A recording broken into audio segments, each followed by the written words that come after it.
यार मेरी ना ज़िंदगी में एक प्रॉब्लम है।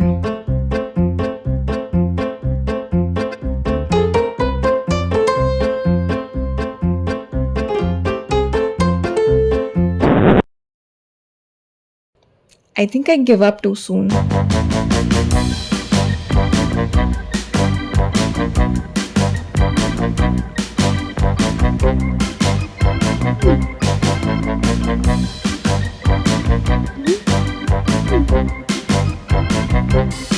मेरा चीज़ों पे गिव अप करने का ट्रैक रिकॉर्ड भी बड़ा कमाल का है। मैंने इतनी सारी चीज़ें ट्राई करके छोड़ी है कि मुझे खुद ही को रियलाइज़ हुआ कि मुझे ज़िंदगी में पैशन की नहीं, पेशेंस की ज़रूरत है। I have wasted so many years of my life, specially ये जो 18 to 25 के बीच का पीरियड है। I feel like I don't have anything to show for those years, and to be honest, that just sucks. But what's so special about 18 to 25? Well, multiple things. Number one, end of the rat race. 11-12 के बाद for the first time in 2 years थोड़ा सांस लेने का scope मिलता है। Dream college में admission मिले ना मिले, थोड़ा फ्री टाइम डेफिनेटली मिलता है। You can try new hobbies, join extra curriculars and clubs in your college, make new friends. ये एक रेयर फेज होता है जिसमें तुम्हारे पास एक्सप्लोर करने का टाइम और परमिशन दोनों होता है। Number 2, independence. इस एज में most people get their first test of independence. You start to live in hostels away from your family. गाड़ी मिल जाती है, कर्फ्यू बढ़ जाता है। फ्रीडम के चक्कर में गलतियां भी बहुत होती है, बट उससे जिंदगी थोड़ी यादगार भी हो जाती है। 21-22 में you get a job, you start earning, maybe you move cities और countries even. That adds another layer to the independence. Number 3, lack of responsibilities. इस एज में यूजुअली रिस्पॉन्सिबिलिटीज सर चढ़े नहीं बैठी होती।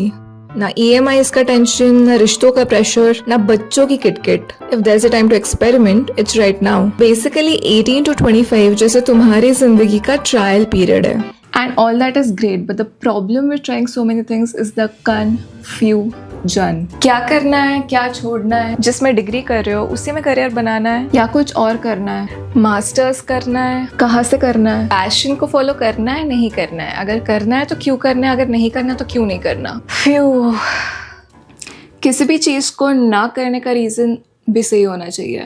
बहुत सारी चीज़ें ट्राई करने में कोई बुराई नहीं है और ट्राई करके छोड़ने में भी कोई बुराई नहीं है, बस रीज़न सही होना चाहिए। जैसे I did my bachelors in computer engineering, but 4 सालों में आई रियलाइज कि मुझे टेक में 40 साल नहीं बिताना है। I need something creative, I need something जहाँ पे एब्स्ट्रैक्ट थॉट के लिए स्पेस हो।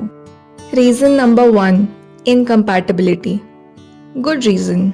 Then I started my master's in cognitive science, abstract and creative. Good match, right? Wrong.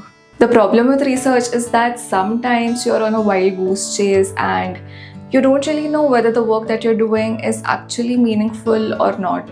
That's not to say that research is not meaningful, because of course it is. Research की वजह से humanity is making progress. It's just that I was struggling to find meaning in the work that I was doing. Reason number 2, disconnect. Good reason. And when I say try new things, it doesn't even have to be career-oriented things. For example, I was really into dancing at some point in my life. I was legit so dedicated. चाहे धूप हो, बारिश हो, I would never miss a class. But over time, I was just not happy with my progress. तुम सोचते हो कि after a certain time you'll reach a certain level, and when that doesn't happen, you give up. Reason number 3, impatience. Bad reason. And कभी कभी चीज़ें इतनी बुरी होती है that you can't even muster the courage to start them. मुझे अपना YouTube channel start करने में 4 साल लग गए। I was so self critical at that point about how I look, how I talk. Camera नहीं है, सेटअप नहीं है, यार मेरे वीडियोस कौन ही देखेगा, फ्रेंड्स मजाक उड़ाएंगे, रिश्तेदार बातें करेंगे। Reason number 4, fear and self doubt. Very very bad reason. And guess what? 4 सालों बाद when I did start my channel, all the reasons were still valid. The only difference was that I was 4 years late because I kept doing everything other than what I actually wanted to do. मुझे जो genuinely चाहिए था at that point it seemed so far-fetched to me कि मैं सोच भी नहीं सकती थी उसको actually pursue करने के बारे में. So मेरा ज़िंदगी में plan A, the thing that I actually wanted to do, कुछ और था और मैंने अपना पूरा 18 to 25 का period plan B's explore करने में लगा दिया. So what is it? What is it that you actually want to do? अगर तुम्हें नहीं पता then by all means don't be afraid of exploring 100 things. But अगर तुम्हें पता है, अगर तुम्हारे दिल से कोई आवाज़ आ रही है right in this moment, I want you to write it down in the comments. And I don't want you to give me some humble, achievable version of your dreams. जो भी तुम लिख रहे हो उसके बारे में सोच के you should get scared. फटनी चाहिए कि यार इतने बड़े सपने मत दिखाओ, कैसे पूरा करूँगा. Have the audacity to believe that you can do it, and if you don't know how to do it, then get to work.